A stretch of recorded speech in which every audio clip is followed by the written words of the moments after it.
இன்றைக்கு கருத்து கணிப்பு என்ற பெயரில் பல்வேறு ஊடகங்களில் பல்வேறு தொலைக்காட்சிகளில் கருத்து கணிப்புகள் வருகின்றன. அத்தனையும் பொய்யான கருத்து கணிப்புகள் என்பதுதான் எங்களுடைய கருத்து. காரணம், காங்கிரஸை பொறுத்தவரையில் கடந்த பாராளுமன்ற தேர்தலின் போது நாங்கள் மிகவும் பாதிக்கப்பட்டவர்களாக இருந்தோம். மக்களுடைய ஆதரவை இழந்தவர்களாக இருந்த அந்த நேரத்திலேயே எங்களுடைய வாக்கு வங்கி என்பது 5%. இது எல்லோருக்கும் தெரியும். இந்த தேர்தல் கமிஷனிலே பதிவான விஷயம். இன்றைக்கு இந்த ஒரு வருட 14 மாத காலத்தில் காங்கிரஸ் கட்சி ஒரு வலுவான காங்கிரஸ் கட்சியாக தமிழகத்திலே வளர்ந்திருக்கின்றது. இன்றைக்கு எங்களை பொறுத்தவரையில் எங்களுடைய வாக்கு சதவீதம் என்பது நிச்சயம் 15% மேல்தான் இருக்கும் என்பதுதான் உண்மை. ஆனால் அதை மறைக்கின்ற வகையில் இன்றைக்கு கருத்து கணிப்புகள் என்பது காங்கிரசினுடைய ஓட்டு வங்கியை மிகவும் அநியாயமாக வேண்டுமென்றே குறைத்து மதிப்பீடு செய்வதாக அமைந்திருக்கின்றது. இது போன்ற பொய் பிரச்சாரங்கள், இது போன்ற காங்கிரஸை பொறுத்தவரையில் பலவீனமான கட்சி என்று சொல்வதெல்லாம் மக்களிடையே எடுபடாது. இந்த தேர்தலில் காங்கிரஸ் கூட்டணி என்பது மிக மகத்தான, காங்கிரஸ் திராவிட முன்னேற்ற கழக கூட்டணி என்பது மகத்தான வெற்றியை பெறும்.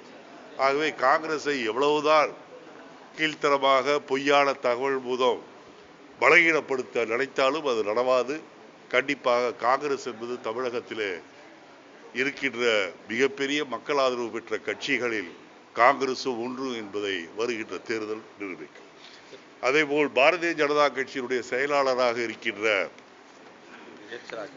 எச் ராஜா அவர்கள் கம்யூனிஸ்ட் கட்சியினுடைய தலைவர் டி ராஜா அவருடைய மகளை பற்றி மிகவும் அநாகரிகமாக பேசியிருக்கின்றார். இந்த ராஜா அவர்களை பொறுத்தவரையில் இவர் அநாகரிகமாக எல்லோரையும் பேசியிருக்கின்றார். பெரியாரை பற்றி, காமராஜரை பற்றி, ஏன் ராஜாஜியை பற்றி, முன்னாள் பிரதமர் நேருவை பற்றி, இந்திரா காந்தியை பற்றி, ராஜீவ் காந்தியை பற்றி, இப்போது சோனியா காந்தியை பற்றி, ராகுல் காந்தியை பற்றி எல்லாம் மிக கேவலமாக ராஜா அவர்கள் பேசிக்கொண்டிருக்கின்றார்கள். அவர் இந்த அநாகரிக போக்கை தவிர்க்க வேண்டும். அரசியலில் விமர்சனம் செய்வதற்கு எல்லோருக்கும் உரிமை உண்டு. ஆனால் ஒரு மிகப்பெரிய கம்யூனிஸ்ட் கட்சியினுடைய தலைவருடைய மகளை கொச்சையாக விமர்சனம் செய்வது, பெரியாரை கொச்சையாக விமர்சனம் செய்வது, இந்திரா காந்தியை கொச்சையாக விமர்சனம் செய்வது என்ற நிலை தொடருமேயானால் ராஜா அவர்கள் தமிழ்நாட்டில் இருப்பதே கொஞ்சம் கஷ்டமாக போய்விடும் என்பதை மட்டும் நான் சொல்லிக்கொள்ள வேண்டும்.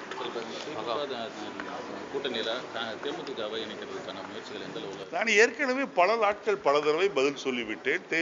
திமுக காங்கிரஸ் கூட்டணிக்கு வந்தால் வரவேற்போம். விரைவில் நடைபெறும். ஏனென்றால் இப்போதுதான் நேர்காணல் நடைபெற்றுக் கொண்டிருக்கின்றது. திராவிட முன்னேற்ற கழகத்தின் தலைவர் டாக்டர் கலைஞர் அவர்கள், அவரும் ஸ்டாலின் அவர்களும் இன்றைக்கு அவருடைய விருப்பு மனுக்களை கொடுத்தவர்களை எல்லாம் சந்தித்துக் கொண்டிருக்கின்றார்கள். அதே போல் காங்கிரஸ் கட்சியை பொறுத்தவரையில் மாவட்டம் தோறும் நேர்காணல் நிகழ்ச்சி, விருப்பு மனு கொடுத்தவர்களை சந்திக்கின்ற நிகழ்ச்சி என்பது நாளை 24ம் 25ம் எல்லா மாவட்ட தலைநகர்களிலும் நடைபெறுகிறது. நாங்கள் எதிர்பார்ப்பது 234 தொகுதிகளையும் எதிர்பார்க்கின்றோம். ஆனால் எது சாத்தியமோ அதுதான் முடியும் என்று எனக்கு தெரியும். ஆகவே தொகுதி எவ்வளவு, எந்தெந்த தொகுதி, அதை பொறுத்தவரையெல்லாம் எங்களுக்கும் திராவிட முன்னேற்ற கழகத்துக்கும் மிகப்பெரிய பிரச்சனைகள் வருவதற்கு வாய்ப்பே இல்லை.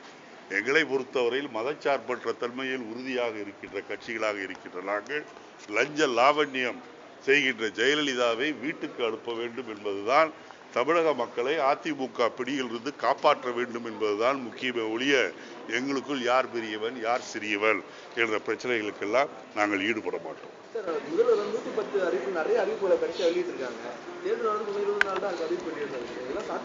110க்கு காங்கிரஸ் கூட்டணி திராவிட முன்னேற்ற கழக தலைமையில் வெற்றி பெற்றவுடன் 110க்கு 144 தடை போடுவோம். அதான் சொல்லியிருக்கேன். கல்லூரிகள்ல நடக்கிற பிரச்சனைகள், இப்ப கல்லூரிகள்ல வந்து என்ன ஒரு தீவிரவாத அமைப்புகளுக்கு சப்போர்ட்டா ஒரு குரூப் இருக்கு, எதிராக ஒரு குரூப் இருக்கு. இப்ப கல்லூரிகள்ல மாணவர்கள் மத்தியில இப்படிப்பட்ட சித்தாந்தங்களை பரப்புறது சரின்னு நினைக்கிறீங்களா? உங்க கல்லூரிகளில் இல்லை, நீங்கள் இன்றைக்கு கல்லூரிகளில் மாணவர்களிடையே மதத்தின் பெயரால், ஜாதியின் பெயரால் எல்லா பிரச்சனைகள் வருவதற்கெல்லாம் காரணம் பாரதிய ஜனதா கட்சியினுடைய ஆட்சிதான். குறிப்பாக மோடி அவர்கள் தான் இதை தூண்டி விடுகின்றார்கள் என்று தைரியமாக என்னால் சொல்ல முடியும். ஏனென்றால் நீங்கள் சென்னை ஐஐடியிலே, ஹைதராபாத்திலே நடந்த சம்பவங்களை நீங்கள் கொஞ்சம் பார்த்தீர்கள் என்று சொன்னால், தாழ்த்தப்பட்ட மாணவர்கள் மீது நடவடிக்கை எடுக்கப்பட்டது ஐஐடியில் இருந்தவர்களே எடுத்தார்களா, இல்லை ஹைதராபாத் யூனிவர்சிட்டியிலே இருக்கின்றவர் எடுத்தார்களா என்றால் இல்லை. மத்திய அரசாங்கத்திலிருந்து, இந்த கல்வி அமைச்சகத்திலிருந்து நடவடிக்கை எடுக்க வேண்டும் என்று சொல்லப்பட்டதால் தான் நடவடிக்கை எடுக்கப்பட்டிருக்கின்றது. அதனால் தான் மிகப்பெரிய கலவரங்கள் வருகின்றன. ஆகவே டெல்லி யூனிவர்சிட்டியை பொறுத்தவரையில் அங்கே நடந்த விஷயம் ஒருவர் கருத்தை ஒன்று சொன்னதற்காக பழிவாங்கப்படுகின்றார்கள். தேசிய அவமதிப்பு, தேசிய பாதுகாப்பு சட்டத்தின் கீழ் மாணவர்கள் கைது செய்யப்படுகின்றார்கள் என்ற நிலையெல்லாம் மிகவும் கேவலத்துக்குரியது. இதையெல்லாம் பாரதிய ஜனதா கட்சி தான் செய்கின்றது.